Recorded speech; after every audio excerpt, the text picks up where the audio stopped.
It is Abraham time, y'all. Are we excited? Are we ready to be out of the primeval history and going into the patriarchal history? Are we excited that Nellie is here, as always? I want to say that I'm really proud of you guys if you've made it this far, and if you are just randomly jumping into this video, get out. Go back to video 1. But if you have been watching through this with me and studying along and hopefully learning and my prayer is that you learn something new and that it points you to worship and prayer and praise and all of the things, right? Okay, so I'm going to give you guys a couple of notes on the Abrahamic covenant itself, where I talked about the covenant. These are like literary notes or context notes, and then we'll jump into the rest of this chapter and on for the next couple of chapters. 5 times in the first 11 chapters, God's solemn curse is pronounced. The serpent, 3:14 and 15.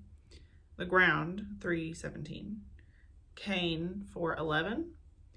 The wicked earth, 8:21. And Canaan, 9:25.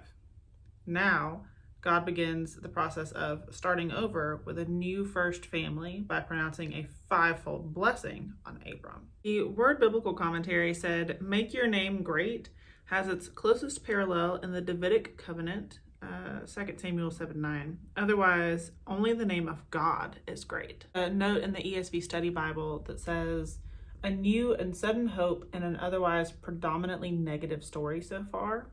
A scholar I read, Kasuto, I'm assuming is how you say their name, he pointed out, I think it's a he, pointed out the symmetry to Abraham's life. So we see here, Abram, for now, is 75 years old when he departed. So he's 75 years old. That means he's had 75 years with his father. The next 25 years, he will not have his father or a son, or the son, and then he'll have 75 years with his son. The symmetry here is not necessarily a chiasm itself, but the way that we talked about the chiastic structure of Babel, you know that the center point is going to be the thing that is most important or most emphasized. It's the key takeaway. And I think that can kind of apply here, where the 25 years is 25 years of having to have faith, of establishing the covenant, of walking with God. We don't really, once we get to Isaac, we start to fade into his story, and then really we don't spend a lot of time with Isaac. We kind of jump almost immediately to Jacob, but even still, we kind of leave Abraham behind and move on to the next father and see that story. So this 25 years is definitely the emphasized piece of his life, so to speak. All right, verse 10 says, "Now there was a famine in the land." The first readers or listeners would have been shocked to see Abram receive this promise of land and of blessing descendants, especially as they are the descendants, right? And then he's going to Egypt, somewhere that they just left. Keep that in mind. The first readers that we at least for sure know of would have been the Exodus group, right? The Moses and that people. Certainly the tradition of the story may have been passed down, but as a whole, as a group of people hearing this for the first time, these people are coming out of Egypt only to find out that the second that this promise was originally pronounced, Abram went to Egypt. Think about that as the first reader. They would have been like, huh? What do you mean you're going to Egypt? Why are you doing that? Don't do that. But also too, I saw a commentary say this group would have been very familiar with the, how do they word it? The attraction to Egypt, where they also wanted to go back to Egypt. They understood the like provision of being there, even though they were enslaved and being abused. There's also, because of the Nile, it's easier to grow food. It's easier to be like a sustainable people group. The Promised Land is described as this land of, you know, flowing with milk and honey, but it's because of God. It's not because it's like particularly fertile soil or has like a great water system. Without modern irrigation, it went into drought very often. Famines were pretty common in that area. So the famine itself wouldn't have been a surprise necessarily, but Abram being like, yeah, sure, whatever, to the promise originally and just getting up and going, but then immediately going into Egypt. I just imagine the first readers were like, huh. So we see he goes down to Egypt to sojourn there. And at the beginning of chapter 13, he goes up from Egypt. And somebody said the spiritual geography matches the physical one. And I thought that was really interesting. I do want to say I've had other like professors that I've watched and stuff that have said that Abram wasn't necessarily like in the wrong or sinning just by going to Egypt in and of itself. I mentioned this in the last video and the YouTube video I just posted, but he didn't really know anything about God. He just had this promise to go into Canaan, but there's people there. And so he's got to go somewhere. And there's a famine in the land, so he's got to go somewhere else. Like, it's not necessarily an inherently bad thing to go into Egypt. We'll see Jacob and Joseph going into Egypt in a little bit. That's how they end up in Egypt for the Exodus. It's what happens once you're in Egypt that becomes the problem. But Egypt itself, like going to Egypt, is not like an inherently bad thing, right? It's our participation or our heart posture in certain things. Let's talk about Lot. So 2 things of note. One is that Lot seems to be a believer, and so it's okay that he comes with Abram. In fact, it's probably preferred that Lot go with Abram. Otherwise, 2 believers, we can only imagine the only 2 believers, are now separated indefinitely. And that's not necessarily super healthy, especially because we'll see Lot does separate from Abram a little, and it causes a lot of a problem. So not an inherently bad thing, but also notice that Lot travels with Abram without ever becoming an heir to the promises. You can be with the people of God without becoming one. And I don't know that I necessarily agree that Lot was like not part of the people of God. Is it Jude that says that he's righteous? So like you can't be declared righteous without being one of God's people.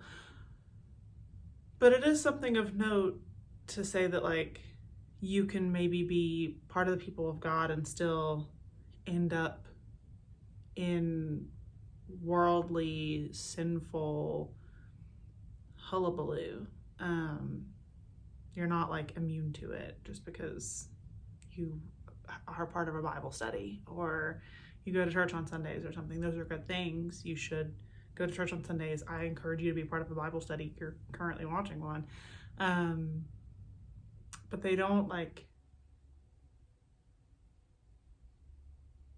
it's not a vaccination against sin to be in a Bible study. And we all do it. We all end up in sin every once in a while. We all end up somewhere we shouldn't to varying degrees. This isn't a judgment, but more of a reminder of like, check your posture. This is your reminder to make sure that your seatbelt is on, right? Chapter 13, verse 10 says, "And Lot lifted his eyes and saw that the Jordan Valley was well watered, everywhere like the garden of the Lord, like the land of Egypt, in the direction of Zoar."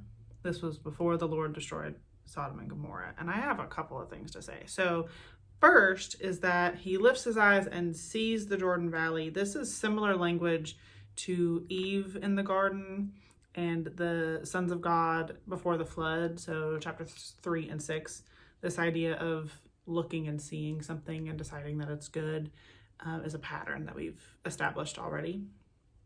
But also it's like the garden of the Lord. So this maybe desire to get back to Eden. I saw somebody that was like, maybe he's trying to bypass the guards and get back into actual Eden. Maybe he thinks this is actual Eden. And I don't see that necessarily in the text. And so I think we might be reading into it a little bit too much, and I would caution against that. But potentially, we don't know. But specifically, it's not just that it's like the garden of the Lord, it's like the land of Egypt, which they just came out of, right? Like Abram doesn't double back and get Lot. He was in Egypt with them during the famine. So he heads into the promised land. There's a famine. He goes into Egypt, and then they come out of Egypt, and Lot's like, man, I wish we could go back to Egypt. I guess I'll go over here. It's like Egypt, which is a similar posture to his wife. In just a few chapters, we'll see his wife looking back, longing for what they've been asked to leave.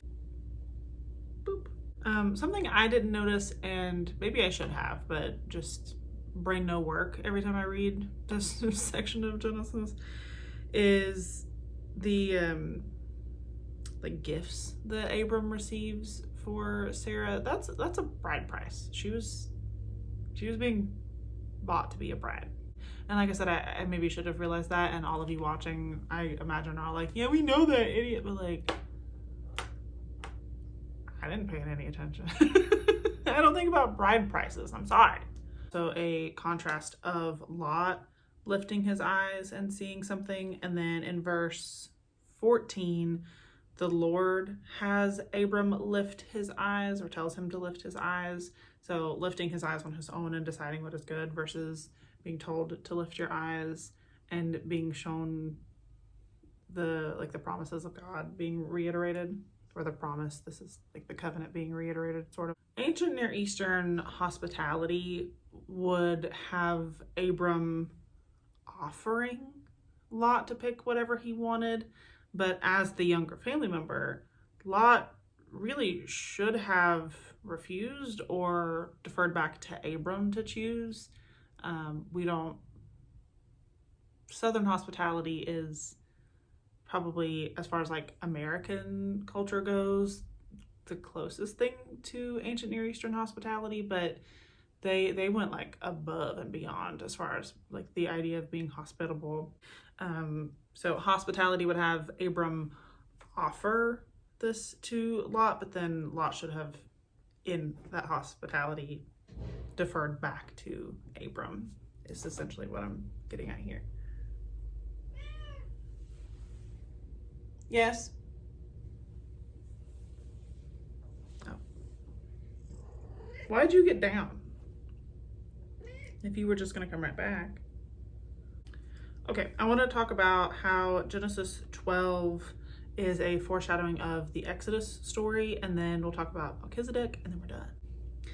There is a famine in the land, which leads to traveling to Egypt. This foreshadows Jacob and his sons traveling to Egypt because of a famine. Sarai fudges the truth because of her beauty, and Moses is taken because of his beauty. I can't see my notes. They are treated well and given wealth, but Egypt is afflicted. The Lord sends plagues, but the Israelites leave with a bounty. Pharaoh tells Abram to go, and Moses petitions Pharaoh to go. And of course, like I said, Abram is sent away with wealth, and Israel is sent away with wealth. So it's a quick little foreshadowing of the literal Exodus, not like the book of Exodus, but the Exodus. Okay, Melchizedek. If you don't know, Melchizedek is only mentioned 2 other times in the Bible, once in the Psalms and then once in Hebrews as a comparison to Christ. So Melchizedek is an important figure, and scholars really heavily debate about Melchizedek, and they always have. There's a lot of even like Jewish debate around who Melchizedek is, even without adding Christ into the picture. And then you add Christ into the picture, and the way that Hebrews mentions Melchizedek, it can get into like a kind of muddy conversation. I want to be careful how we handle Melchizedek, because there does seem to be some evidence of there being illusions, but there's also, like, he does just seem like a real person. So I'm going to give you just some normal notes, and then we'll unpack it a little bit, and then, like I said, we're done. First, notice that there is a comparison between the king of Sodom and Melchizedek, the king of Salem. The king of Sodom comes out and says nothing, does nothing, has nothing, is just here. And then Melchizedek comes out and he has bread and wine and a blessing for Abram. So there's this comparison of the king of Sodom, who we know Sodom is not a good place, and then Melchizedek, the king of Salem, which Melchizedek, his name means like king of righteousness, and then king of Salem, the king of peace. So king of Sodom, king of bad place, and then king of good place, king of peace, come at the same time, and one has goodness and riches and blessing, which is kind of echoing back to the Abrahamic covenant. This idea of I will bless those who bless you also means that Abram will be blessed in that, and then the king of Sodom, who has nothing to say, is bringing nothing, does not receive a blessing, and is not blessing Abram. So you have one camp that says Melchizedek is just this like sort of foreshadowing of Christ. He is the only other priest king that is like a real priest king that we see over potentially Jerusalem until you get to Christ during the Hasmonean dynasty, post Maccabean revolt, because they didn't have a true king. They sort of had this like priest person who kind of served as a king, but like wasn't really king, and they couldn't really have kings because they were just basically in the middle of 2 dynasties. It was very short-lived. But no one was like enthroned as a king. So we have an era of priests still existing, and they kind of ruled over the people in a way, but they weren't kings. And then, like I said, any king that came from the line of Judah couldn't have been a priest, because those people come from the line of Levi. So Melchizedek stands before and outside of this genealogy, and he's the only other one. So he foreshadows Christ's work as a priest king, and not just a priest or just a king, but as both. And more than that, he is our perfect prophet, priest, and king. So there is that. It gets a little muddy, but there are people and there are reputable camps, and I'm going to be honest with you, I don't really know which side of this fence I'm on, so that's why I am definitely presenting both of these sides to you. But they argue that this is a theophany largely due to the titles King of Peace and of Righteousness. To be the King of Peace and of Righteousness, these titles are only attributed to Christ elsewhere, and so that's like the main argument, that this very sudden priest king, who is the King of Peace and Righteousness,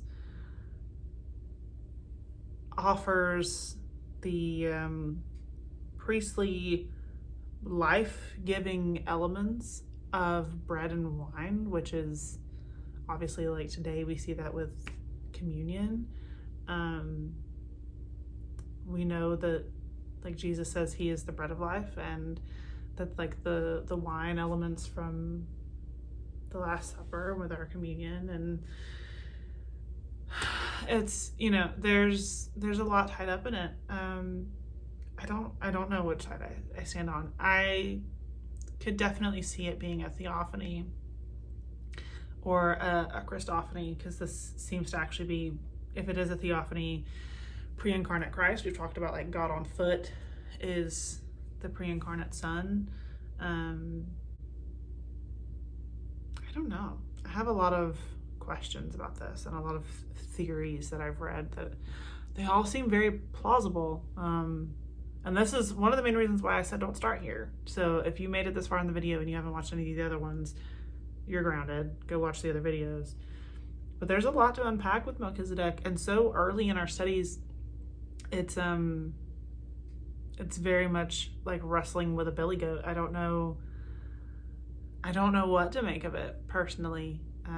There's a lot there, but there is also, as a counter argument to what I said, the fact that Abram offers a tenth of everything. This is our first like picture of a tithe in the Bible, which is an Old Testament thing that they did in attachment to the Mosaic law. But it was done as like a form of worship, as giving still should be today. And so if tithing in the Old Testament is what it was, is a form of worship, and you're giving it to Melchizedek, are you worshiping Melchizedek? That is an argument that I saw that I was like, well, you got me there. Like, I don't know. I am curious to see what you guys think and what you have to say, and if there's anything that you guys know that maybe I don't know or haven't thought of. But it's I didn't want to skip Melchizedek because Melchizedek is important, but Melchizedek is also very, very tricky. So yeah, I don't know, tell me what you think. And I hope otherwise that I was able to teach you something, and that this leads you to worship. The YouTube video I just posted is also sort of about this topic, so I would check that one out as well. But there